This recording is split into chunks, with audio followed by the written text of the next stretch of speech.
Greetings, comics friends. It is another fantastic Wednesday, so it is time for another fantastic TGIW. Thank God it is Wednesday. You know, for those of you who've been watching, I've been looking forward to this day for a while. It is the first week in which Future State is done.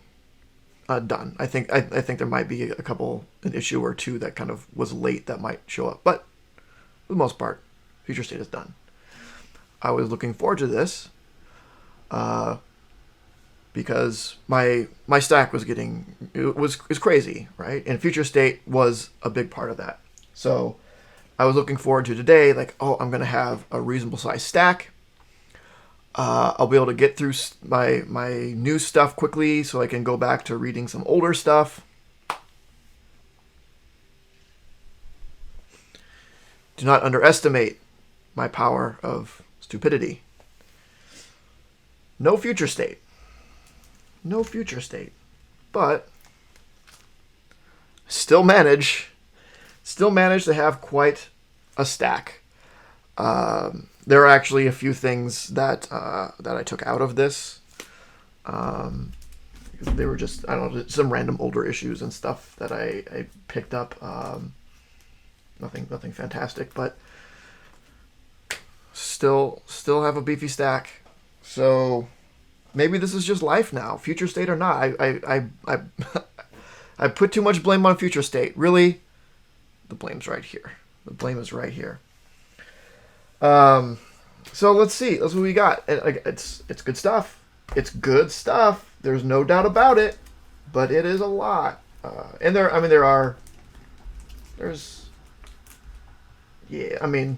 Reading's not going to be too bad because there are some variant covers and stuff in here. So it's not as bad as it looks reading wise. Also, sorry for the mess back there. I've decided I've been a comic collector for a long time, but before that I was a really big video game collector. And I've had my collection sitting around in a closet for a long time, and I decided it's time to finally sell it. So I've been going through digging stuff out, and this is, the fallout for a lot of that. It's still a work in progress.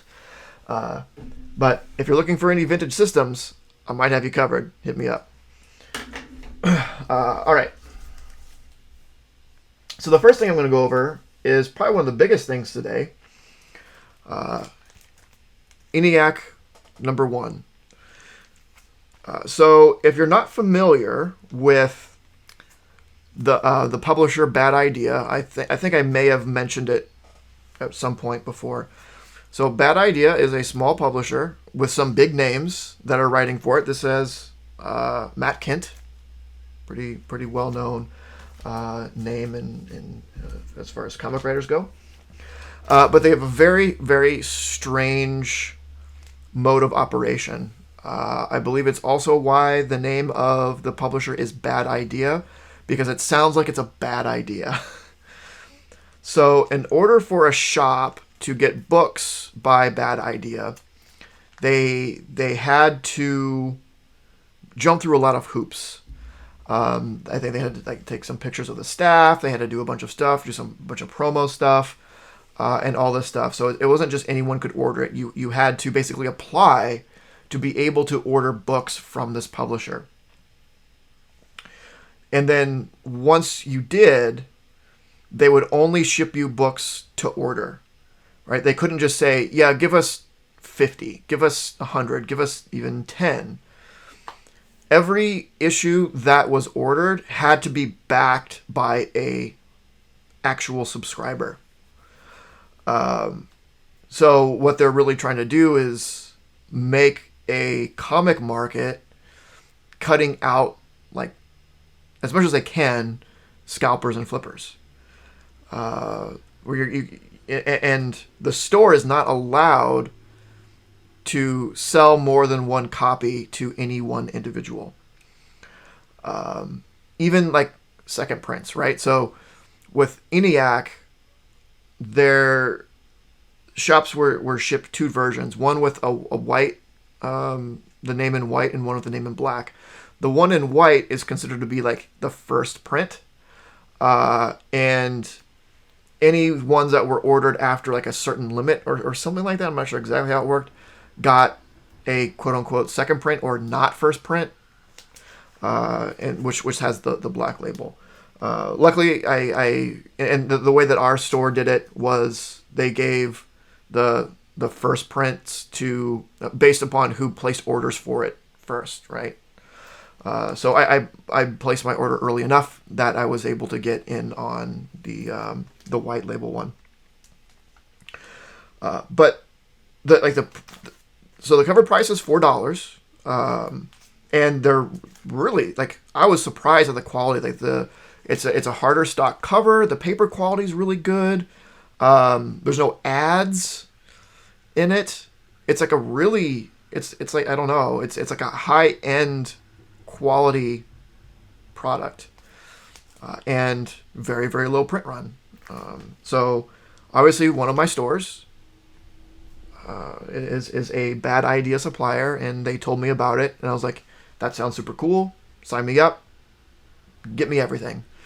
And the first book of that, ENIAC 1, came out today. So ENIAC being a very, very early computer was called the ENIAC. So and telling by the cover art, it's likely having to do something with that original ENIAC. It's very digitally wires digging into this guy or whatever. But anyway, this really excited for it. And they have some really, really good writers behind it. They're not just trying to make a sort of a false demand for it by the sort of gimmick of how hard it is to get these issues. They are trying to put out really quality stuff, and they have some good creators behind it. So next they have Power Pack Outlawed. This has been a fun series. It's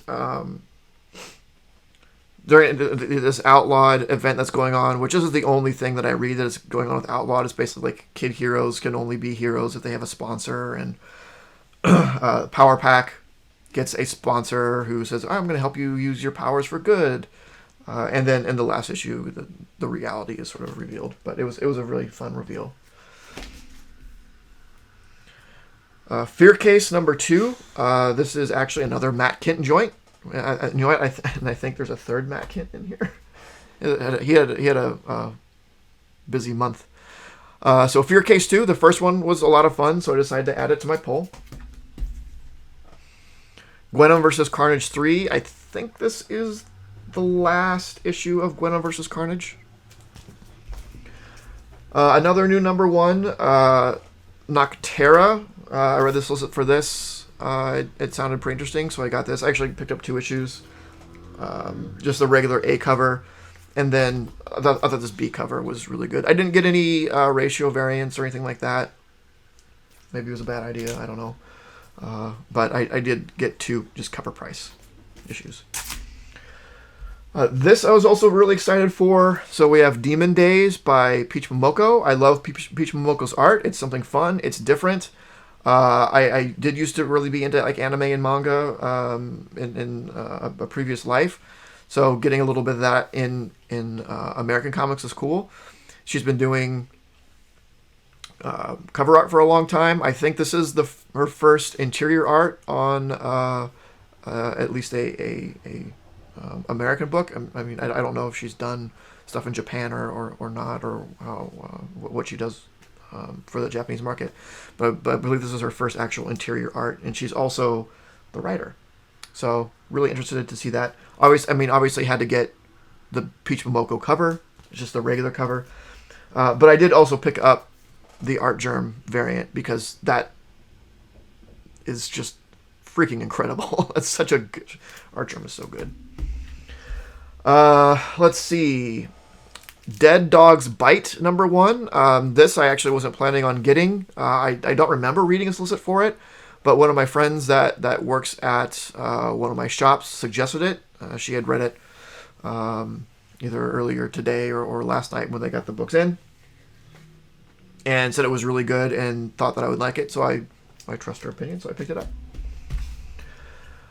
Infinite Frontier #0. So I don't do a lot of DC. In fact, if anything, I'm kind of dropping DC. Not 100%, but I'm shaving off some DC stuff.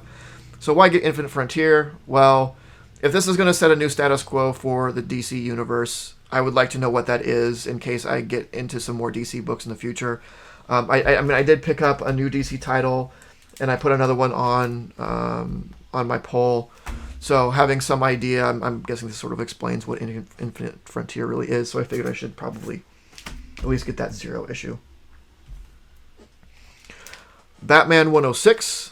This is a pretty cool cover. So apparently there's 2 things going on here. There's a new Scarecrow sort of aesthetic, and then it's a cameo of some new character. I can't remember. That's Molly something. I forget, but I have that. And I did pick up this variant of it as well, just in case the book does something. If not, it's a cool looking variant, so I'm okay with having it. So I did pick up again a new DC #1. It is a limited series. I said I'm going to try to 1, not do as much DC, and 2, not do limited series. So it looks like I'm breaking 2 oaths here, but it's Swamp Thing. It's Swamp Thing. Swamp Thing is one of my all-time favorites. He's probably my second favorite DC character after Aquaman. So I have to get it. And apparently this is a new Swamp Thing. It's not Alec Holland. And I picked up a variant cover of that too because it was beautiful. And then the other thing that came out, the other new thing that came out is Keanu Reeves' first shot at comic writing, along with, oh, there it is. There's the other Matt Kent, Berserker, of course, Berserker. So I'm really curious to see. You know, I do love Matt Kent, obviously, and Keanu Reeves is super cool personality. So I thought I'd give it a shot. I picked up a few covers here. So I picked up just like the 2 normal covers, and then the versions of both of those. I believe these are 1:50 ratios. So it's just the normal 2 covers, but virgin variants. I didn't go super hard in on it. For 1:50s, these were not pricey at all. So I thought it was worth picking them up. And I'll either keep them or, again, if it does something, maybe I'd be willing to part with them. I don't know. I haven't decided yet. But they for 1:50 variants, I felt that they were reasonably priced, so I picked them up. And then I also picked this up because I didn't have it. It is in really, really good shape, and I felt I got a really good deal on it. Spiderman Noir, #1, first appearance of Spiderman Noir. I do not think this book should be as valuable as it is. But it is. He showed up in Edge of Spider-Verse. A lot of characters showed up in Edge of Spider-Verse, and their first appearances didn't super blow up. I don't know why Spider-Man Noir did, but it did. Anyway, I've always been on the fence of getting this. On one hand, I am kind of going for this like absolute completionist full run of Spider-Man, including limited series. But ongoing series, limited series, graphic novels, all of it, full Spider-Man run. But I felt the line had to be drawn somewhere, right? I never really got into Miles Morales, so I don't have really any Miles Morales stuff. So I decided to draw the line at 616, right? So your 616 universe, Peter Parker, Spider-Man is what I had sort of committed myself to getting a full run of, which this isn't. So I was kind of like, you know what, I will let that one go, and not go and not get it. But I really, really like. I'm 100% setting this in to get graded. It definitely has 9.8 potential, and even at 9.6, it's worth getting slabbed, and it's just a beautiful cover. So I decided to go ahead and pick it up. because again, I got a good deal on it, so I was pretty happy with it. And then I dug through some back issue bins just so I could get the full run. I was able to get a number 2 and a number 3. They didn't have the number 4. I don't think there's anything special about it. They just didn't happen to have it. So I'll have, and I don't think I'll have a problem getting it otherwise. I'll just need to get it at some point. Because I do want to read it. I have read Luke Cage Noir. If in case you didn't know that's a thing, it is a thing, and it was really good. So I definitely want to read Spiderman Noir. I'm sure I can get it in a trade just to not have to read my very nice copy of number 1. But that's yep, that's it. So again, a pretty beefy week. It's not going to be that hard to read. You know, the Spider-Man Noirs. I'm not ready to read those. Berserker. It was 4 issues of Berserker. Had a variant of Swamp Thing and of Batman and of Demon Days and of Noctera. So as far as reading goes, it's not that bad. It was just kind of a variant heavy week. And you know, now looking through it, I'm not as anxious about it because I have been having to spend a lot of time reading new books with how heavy they've been, and it's kept me from reading some of the older stuff that I'm wanting to get through. So this won't be too bad. But I think that's it. Yeah. Like, comment, subscribe. Let me know what you got. Let me know about some of these. Did you get Berserker? Did you read Berserker? I'm curious to know people's thoughts on that. Like, I haven't read it yet. I'm also curious to know how many got on Bad Idea.